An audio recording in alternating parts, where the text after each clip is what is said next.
नमस्कार। RRC news के हिंदी समाचार बुलेटिन में मैं मानसी आपका स्वागत करती हूँ। सबसे पहले एक नजर आज की सुर्खियों पर। हेडलाइन्स प्रायोजक आरआरसी ब्रॉडबँड, अकोल्यातील सर्वात स्वस्त आणि वेगवान कनेक्शन। आरआरसी इंस्टाग्राम पेज की लंबी छलांग, 1 लाख से ज्यादा फॉलोअर की संख्या, हर महीने 5 करोड़ व्यूज का कार्यकारी संचालक ने दिया टारगेट।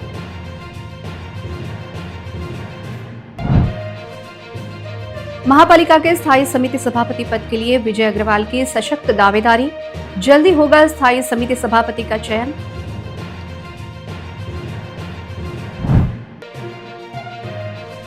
दूसरे दिन नरनाला महोत्सव में कलाकार तथा रसिक दर्शकों के मिले सुर। आज नरनाला महोत्सव का होगा रंगारंग समापन।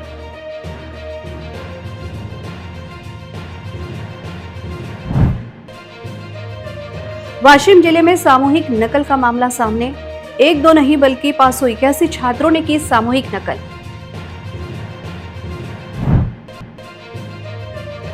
चौबीस साल के दरिंदे का 8 वर्षीय नाबालिका पर अत्याचार।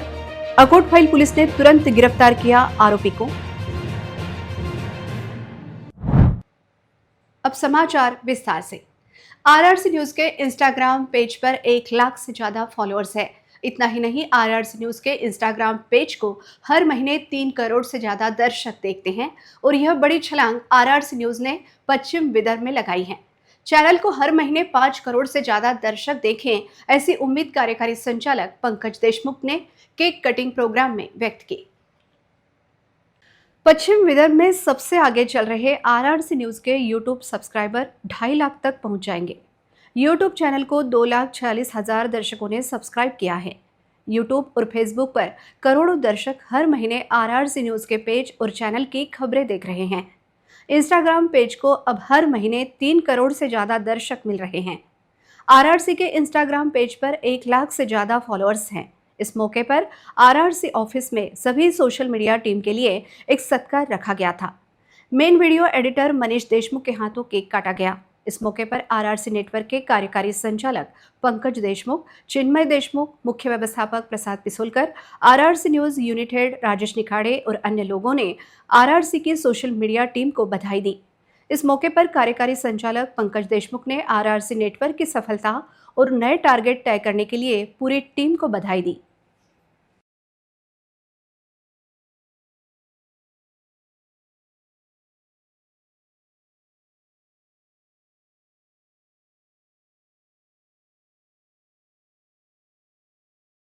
$100K आपण झालेलो आहे ना, आणि खूप मोठा एक आपल्यासाठी हा माइलस्टोन आहे आणि याच्यावरती पण आपण कंटिन्यू भरारी घेत जाऊ। आपण आधी पहिले 30 मिलियन व्ह्यूअर्सचा विचार करत होतो, जे की आता आपण ऑलरेडी 37 मिलियन, म्हणजे अशाने काय होते की माझे टार्गेट्स हाय सेट होऊन राहिले,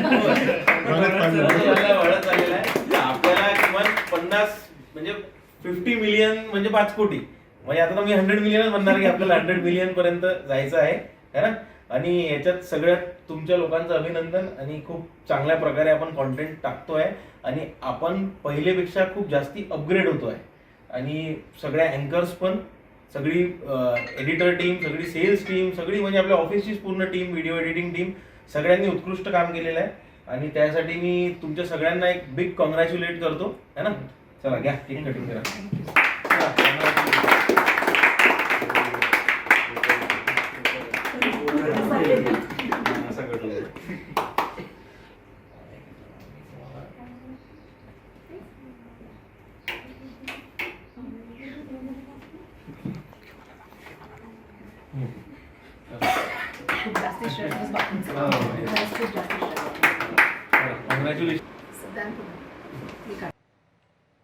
अकोला महापालिका की राजनीति में काफी अहम मानी जाने वाली 16 सदस्यीय स्थायी समिति का ऐलान सोमवार को हुआ। वरिष्ठ भाजपा नेता विजय अग्रवाल का नाम स्थायी समिति सभापति पद के लिए सबसे आगे है और वे मुख्य दावेदार हैं। उनके अनुभव और राजनीतिक समीकरण जुटाने में उनका अनुभव देखते हुए वे इस पद के मुख्य दावेदार माने जा रहे हैं। सोमवार को अकोला महापालिका की सर्वसाधारण सभा में सभी गुट नेता द्वारा दिए गए पार्षदों के नाम पढ़े गए। महापालिका के 80 पार्षदों में से 16 पार्षद स्थायी समिति में नियुक्त किए गए। नए नियुक्त किए गए पार्षदों में सभी पार्टियों के प्रतिनिधि शामिल हैं और अलग अलग गठबंधन और पार्टियों को उनकी ताकत के हिसाब से जगह दी गई है। पार्टी में संख्या बल की कमी के कारण निर्दलीय पार्षद आशीष पवित्रकार को मौका नहीं मिला और ऐसा लगता है कि वे स्थायी समिति में नहीं जाएंगे। सत्ताधारी शहर सुधार आघाड़ी के सबसे ज्यादा 9 पार्षदों को स्थायी समिति में नियुक्त किया गया है। वरिष्ठ भाजपा नेता विजय अग्रवाल शहर सुधार आघाड़ी की तरफ से स्थायी समिति सभापति पद के मुख्य दावेदार हैं। स्थायी समिति के 16 सदस्यों की नियुक्ति पूरी होने के साथ ही अब सबकी नजरें सभापति के चुनाव पर है। चूंकि स्थायी समिति महापालिका के बजट और विकास कामों की निविदाओं पर नियंत्रण रखती है, इसलिए स्थायी समिति सभापति पद के लिए शहर सुधार आघाड़ी के नेताओं के बीच कड़ी स्पर्धा देखने मिल सकती है। नरनाला महोत्सव के दूसरे दिन सोमवार को शिव शंभू गर्जना कार्यक्रम के जरिए महाराष्ट्र का गौरवशाली इतिहास तथा वीर रस युक्त गानों के कारण उपस्थित सभी दर्शकों में उत्साह तथा जोश निर्माण हुआ था। सभी ने दोनों हाथ उठाकर खड़े रहते हुए नायकों के सुर में सुर मिलाया। वहीं दूसरी ओर सलमान अली लाइव कॉन्सर्ट को भी दर्शकों का काफी प्रतिसाद मिला। पहले सेशन में प्रकृति आधारित उपक्रम मैराथन, रन फॉर कंजर्वेशन, चित्रकला स्पर्धा तथा पाककला स्पर्धा आयोजन किया गया। शाम के समय अभिजीत और अमू जाधव ने शिव शंभू गर्जना कार्यक्रम पेश किया, जिसके बाद आइडल विनर सलमान अली का लाइव कॉन्सर्ट हुआ। विधायक वसंत खंडेलवाल, पूर्व विधायक संजय गावंडे, जिलाधिकारी वर्षा मीना, अपर आयुक्त सुरेश वाघमारे, उपवन संरक्षक राहुल सिंह टोलिया, निवासी उपजिलाधिकारी गजेंद्र मालथाने, उपविभागीय अधिकारी मनोज लोनारकर आदि मान्यवर मौजूद थे। कलाकारों का पुरस्कार वितरण समारोह और सम्मान समारोह गणमान्य लोगों की मौजूदगी में हुआ। अभिजीत जाधव ने शिव शंभू गर्जना प्रोग्राम में एक से बढ़कर एक खूबसूरत गाने गाकर दर्शकों का दिल जीत लिया। कार्यक्रम में उनके चाहतों की भारी भीड़ थी। महाराष्ट्र के शानदार संस्कृति, मराठी परंपरा और लोकगीतों का मिला जुला यह कार्यक्रम बहुत सफल रहा। हजारों की संख्या में मौजूद दर्शकों ने हर गाने की रिदम पर जमकर डांस किया और गाया। अभिजीत की दमदार आवाज और उनके चाहतों के जबरदस्त प्रतिसाद से आसमान गूंज उठा। Indian Idol winner Salman Ali के लाइव कॉन्सर्ट में एक के बाद एक मधुर गानों की बौछार हुई। सलमान ने अजय अतुल का गाना देवा श्री गणेशा गाकर प्रोग्राम की धमाकेदार शुरुआत की। इसके बाद उन्होंने मेरे रश के कमर, तेरी दीवानी और कई खूबसूरत पुराने और 90 दशक के गाने गाए, जिसने फिल्मों की संगीतमय यात्रा की याद दिलाई। इस समय सलमान अली दर्शकों के पास गए और सभी को गानों में शामिल कर लिया। दर्शकों ने भी उनके साथ डांस किया और गाया। इस अवसर पर पूरा आसमान मधुर धुनों से भर गया था। इस संगीतमय माहौल ने बच्चों के साथ साथ वरिष्ठों को भी झूमने पर मजबूर कर दिया। सभी मौजूद लोग इस मधुर संगीत की बारिश में भीग गए थे। वाशिम जिले के टोजुमड़ा फाटा में श्री मैनागिरी महाराज कनिष्ठ महाविद्यालय में कक्षा 12वीं की परीक्षा के दौरान बड़े प्रमाण में सामूहिक नकल करने का गंभीर मामला सामने आया है। फ्लाइंग स्क्वाड द्वारा अचानक शाला को दी गई भेंट के दौरान कुल 581 छात्र नकल करते पकड़े गए। इस मामले में संबंधित दोषी कर्मचारियों के खिलाफ निलंबन की तथा अपराध दाखिल करने की प्रक्रिया चल रही है, ऐसी जानकारी मिल रही है। कक्षा 12वीं और 10वीं की परीक्षा को नकल मुक्त करने के लिए जिला प्रशासन तथा शिक्षा विभाग द्वारा काफी प्रयास किए जा रहे हैं। बावजूद इसके परीक्षा केंद्रों पर नकल करने की घटनाएं रुक नहीं रही हैं। ऐसी ही एक घटना वाशिम जिले में सामने आई है। यहाँ एक नहीं, दो नहीं, बल्कि कुल 581 छात्र सामूहिक नकल करते पकड़े गए। 16 फरवरी को दोपहर 12:30 बजे शिक्षा विभाग के फ्लाइंग स्क्वाड ने टोजुमड़ा गांव के मैनागिरी महाराज जूनियर कॉलेज के परीक्षा केंद्र को अचानक भेंट देकर परीक्षा केंद्र का निरीक्षण किया। इस परीक्षा केंद्र पर कुल 584 छात्रों में से 581 छात्र भौतिक शास्त्र का पर्चा दे रहे थे। जब परीक्षा देने वाले सभी छात्रों की जवाब पत्रिका का नमूना चेक किया गया तो पाया गया कि ज्यादातर छात्रों के जवाब एक जैसे ही थे। यह भी पाया गया कि जवाब पत्रिका पर कुछ ऑब्जेक्टिव सवालों पर पेन तथा पेंसिल से मार्क किया गया था। विशेष बात यह है कि इस परीक्षा केंद्र पर सीसीटीवी कैमरे भी लगे थे। बावजूद इसके सामूहिक नकल करना शुरू था। इसलिए फ्लाइंग स्क्वाड की रिपोर्ट, जवाब पत्रिका की जांच, सीसीटीवी फुटेज, परीक्षा केंद्र पर आधी अधूरी सुविधाएं और संबंधित कर्मचारियों के पास मिले मोबाइल फोन से यह साफ हुआ कि मैनागिरी महाराज कॉलेज में 581 छात्रों ने सामूहिक नकल की है। शिक्षा विभाग इस मामले में सख्त कार्रवाई कर सकता है और शिक्षा अधिकारी ने बताया कि संबंधित 50 से अधिक दोषी कर्मचारियों को सस्पेंड करने और उनके खिलाफ केस दर्ज करने की कार्रवाई चल रही है। वाशिम जिले में यह अब तक की सबसे बड़ी कार्रवाई है और इससे शिक्षा क्षेत्र में एक ही हड़कंप मच गया है। काल वाशिम जिल्ह्यातील मैनागिरी महाराज विद्यालय व कनिष्ठ महाविद्यालय जुमरा टो या परीक्षा केंद्रावर शिक्षणाधिकारी प्राथमिक श्री संजय ससाणे यांनी भेट दिली। तर त्या भेटीच्या वेळेला त्या ठिकाणी 581 विद्यार्थी जे आहेत तर या 581 विद्यार्थ्यांच्या उत्तरपत्रिकांची तपासणी केली असता आणि CCTVचं जे काही फुटेज आहे हे त्या ठिकाणी त्यांनी तपासलं आणि फुटेजवरून या 581 विद्यार्थ्यांनी त्या ठिकाणी सामूहिक कॉपी केली असं सरांनी आम्हाला अहवाल या ठिकाणी दिलेला आहे। त्या आधारे त्या ठिकाणचे जे काही 26 शिक्षक आहे या 26 शिक्षकावर निलंबनाचा प्रस्ताव आम्ही संस्थेला त्या ठिकाणी दिलेला आहे आणि या 26 शिक्षकावर गुन्हे दाखल करण्याबाबतची कार्यवाही गट शिक्षणाधिकारी वाशिम यांच्यामार्फत आमची चालू आहे। विद्यार्थ्याच्या कार्यवाहीबाबतचं विद्यार्थ्याचे जे काही अहवाल आहे उत्तरपत्रिका आहे हे बोर्डाकडे आम्ही पाठवलेले आहेत आणि याबाबतचे सुनावणी बोर्डामार्फत घेतली जाईल त्या विद्यार्थ्यांची आणि याबाबतचा सविस्तर जो काही निर्णय आहे ते बोर्डाचे अध्यक्ष त्या ठिकाणी घेतील। भौतिक सुविधेच्या त्याच्या बाबतीमध्ये आम्हाला आता शिक्षणाधिकारी प्राथमिक यांच्याकडनंच RTचं प्रमाणपत्र आलेलं आहे सर, कारण भौतिक सुविधा त्या ठिकाणी उपलब्ध आहेत। हा त्यांचाच अहवाल आमच्याकडे उपलब्ध आहे म्हणजे आधीचा काल त्यांनी ज्यावेळेस भेट दिली त्यावेळेला त्यांनी त्या गोष्टी त्या ठिकाणी त्यांना आढळून आल्या नाही, पण आधीचा अहवाल आमच्याकडे त्यांचाही आहे RTचा अहवाल तसा। इंसानियत को शर्मसार करने वाली घटना अकोटफैल पुलिस थाना परिसर में हुई। इस घटना का समाज के सभी वर्ग के लोग तीव्र निषेध कर अपनी नाराजगी जाहिर कर रहे हैं। 8 साल की मासूम बच्ची के साथ 24 साल के दरिंदे ने बलात्कार किया है। सोमवार को इस घटना की गंभीरता को देखते हुए पुलिस ने आरोपी को तुरंत गिरफ्तार कर लिया है।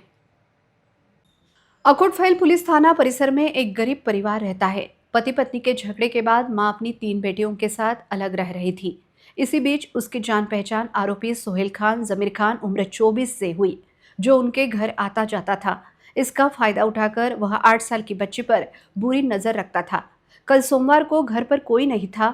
इसका फायदा उठाकर उसने 8 साल की मासूम बच्ची का यौन शोषण किया। डरी हुई बच्ची ने पूरी घटना अपने पिता को बताई, तब उनके पैरों तले की जमीन मानो खिसक गई। पीड़िता के पिता ने विश्व हिंदू परिषद के पदाधिकारियों को इस घिनौनी घटना के बारे में बताया और उनसे मदद मांगी। घटना की गंभीरता को समझते हुए वे तुरंत अकोटफैल पुलिस थाना गए और दरिंदे के खिलाफ शिकायत दर्ज कराई। थानेदार रहीम शेख ने भी घटना को गंभीरता से लिया और तुरंत आरोपी सोहेल खान जमीर खान को गिरफ्तार कर लिया और उसके खिलाफ कई धाराओं के तहत केस दर्ज किया। इस घटना से सभी समाज में तीव्र रोष निर्माण हुआ है। इस दरिंदे पर कड़ी कार्रवाई की मांग हो रही है। इलाज के दौरान कथित लापरवाही के कारण युवती की मौत हुई है, ऐसा आरोप परिवार ने लगाते हुए और दोषियों के खिलाफ सख्त कार्रवाई की मांग की है। इस संबंध में परिवार ने प्रशासन से लिखित शिकायत कर पूरी जांच की मांग की है। पल्लवी भूपन गुर्दे को 12 फरवरी 2026 की सुबह पेट दर्द, जी मचलाने और उल्टी की वजह से अस्पताल में भर्ती कराया गया था। जांच के बाद डॉक्टरों ने बताया कि वह प्रेग्नेंट है। बाद में अबॉर्शन की सलाह दी गई।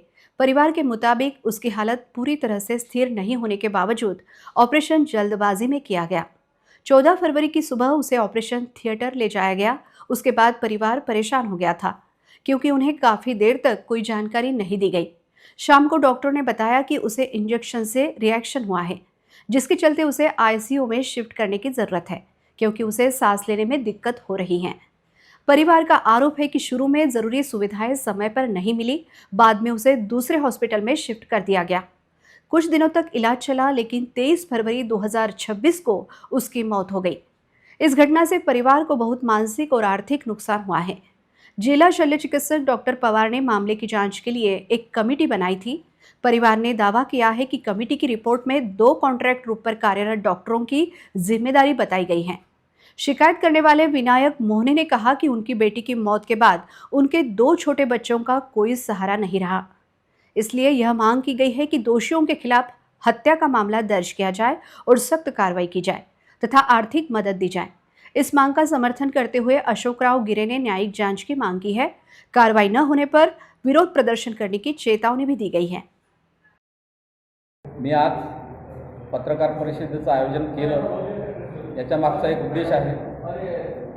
जे माझ्या मुलीच्या प्रकरणामध्ये जे एक घडामोडी चालू आहे, या प्रकरणाकडे सर्व जिल्ह्याचं महाराष्ट्राचं लक्ष लागलेलं आहे। या प्रकरणामध्ये जे सिव्हिल सर्जन आहेत डॉक्टर पवार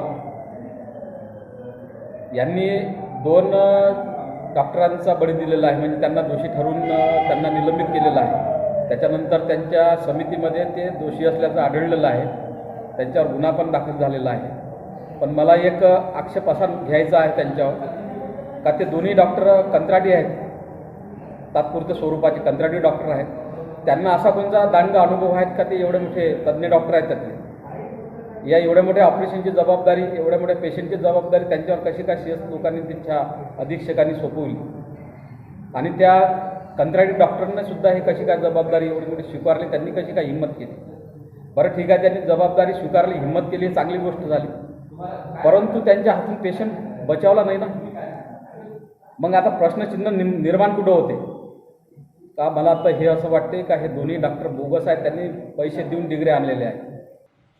यवतमाल जिले के झरी जामनी तालुका के शिबला में महाशिवरात्रि के दिन पूजा कर रहे संतोष मानकू टेकाम की दराती से बेरहमी से हत्या कर दी गई।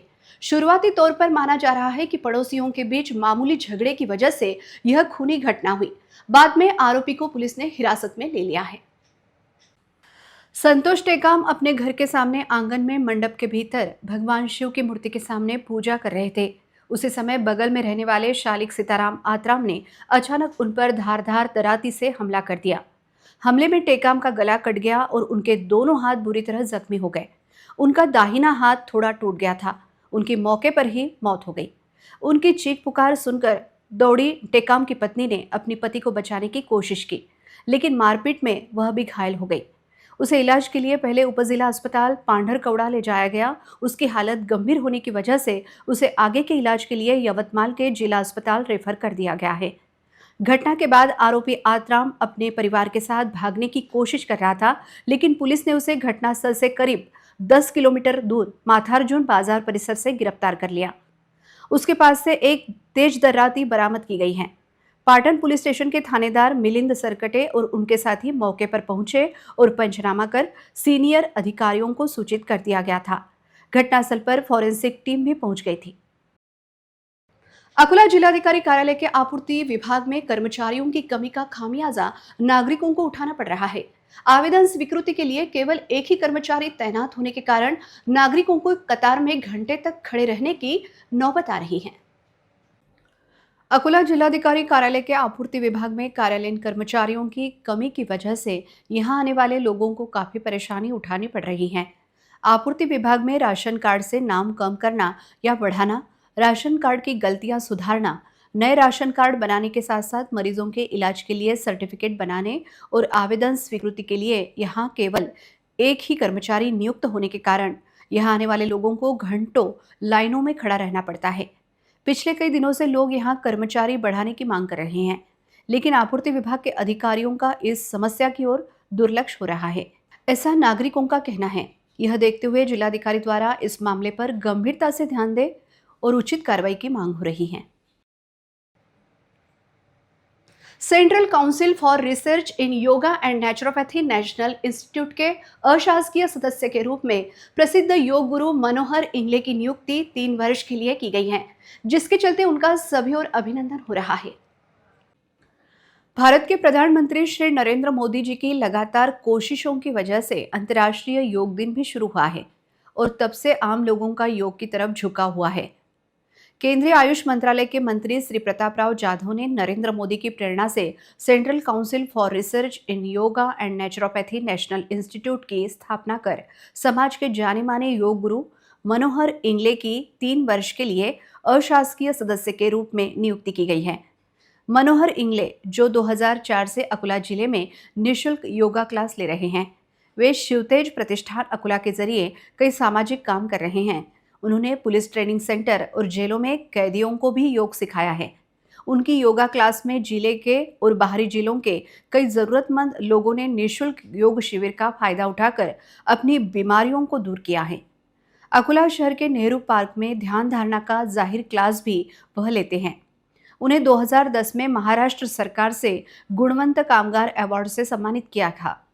उनके अथक काम की वजह से समाज को आज भी योग और नेचुरोपैथी से फायदा हो सकता है। इसके लिए पूर्व मंत्री संजय भाऊ धोत्रे के साथ साथ सांसद अनूप धोत्रे, विधायक वसंत खंडेलवाल, राम प्रकाश मिश्रा की कोशिशों से मनोहर इंगले को नियुक्त किया गया है, जिसके चलते उन्हें हर स्तर से बधाई दी जा रही है।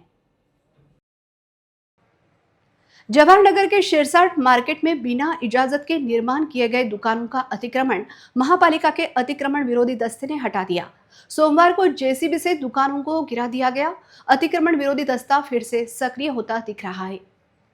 अकोला महापालिका आयुक्त डॉक्टर सुनील लाहाने, महापालिका के उपायुक्त विजय पारतवार और पूर्व जोन कार्यालय के सहायक उपायुक्त राजेश सरफ के मार्गदर्शन में 16 फरवरी को जवाहर नगर के शिरसाट मार्केट में महापालिका की बिना इजाजत के निर्माण किए गए दुकानों पर कार्रवाई की गई। इस कार्रवाई में सहायक अतिक्रमण निर्मूलन अधिकारी चंद्रशेखर इंगले, प्रवीण मिश्रा, कनिष्ठ अभियंता अक्षय बोर्डे, राहुल राउत और अतिक्रमण विभाग के कर्मचारी मौजूद थे।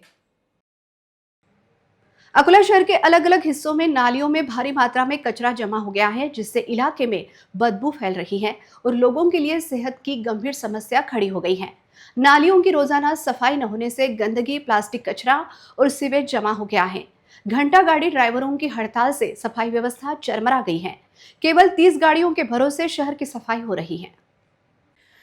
नालियों में जमा कचरा पानी की निकासी में रुकावट डाल रहा है और मच्छरों का प्रकोप बढ़ने की संभावना है। इससे डेंगू और मलेरिया जैसी बीमारियों का खतरा बढ़ रहा है। इलाके के लोगों की बार बार शिकायत के बावजूद आरोप है कि संबंधित विभाग मामले को नजरअंदाज कर रहा है। स्थानीय निवासियों ने मांग की है कि प्रशासन तुरंत नालियों की सफाई करे और पक्के उपाय करे। आशंका जताई जा रही है कि अगर मानसून से पहले नालियों की सफाई नहीं हुई तो हालात और खराब हो सकते हैं। यह देखते हुए परिसर की नालियों की सफाई तथा कचरे के ढेर तुरंत उठाए जाने चाहिए, ऐसी मांग हो रही है। अंत में एक नजर आज की सुर्खियों पर। हेडलाइन्स प्रायोजक आरआरसी ब्रॉडबँड, अकोल्यातील सर्वात स्वस्त आणि वेगवान कनेक्शन। आरआरसी इंस्टाग्राम पेज की लंबी छलांग, 1 लाख से ज्यादा फॉलोअर की संख्या, हर महीने 5 करोड़ व्यूज का कार्यकारी संचालक ने दिया टारगेट।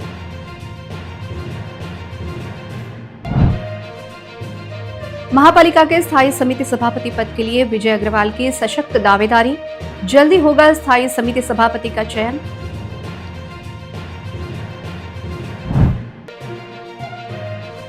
दूसरे दिन नरनाला महोत्सव में कलाकार तथा रसिक दर्शकों के मिले सुर। आज नरनाला महोत्सव का होगा रंगारंग समापन।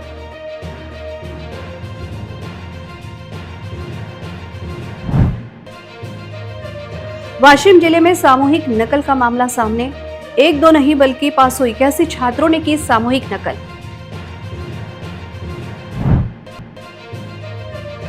चौबीस साल के दरिंदे का 8 वर्षीय नाबालिगा पर अत्याचार। अकोटफाइल पुलिस ने तुरंत गिरफ्तार किया आरोपी को। समाचार के लिए देखते रहिए आरआरसी न्यूज। जिन दर्शकों ने अभी तक आरआरसी का यूट्यूब चैनल सब्सक्राइब नहीं किया, उन्होंने वह सब्सक्राइब करना चाहिए। फिर मिलते हैं शहर की ताजा जानकारी और महत्वपूर्ण घटनाओं के साथ। नमस्कार।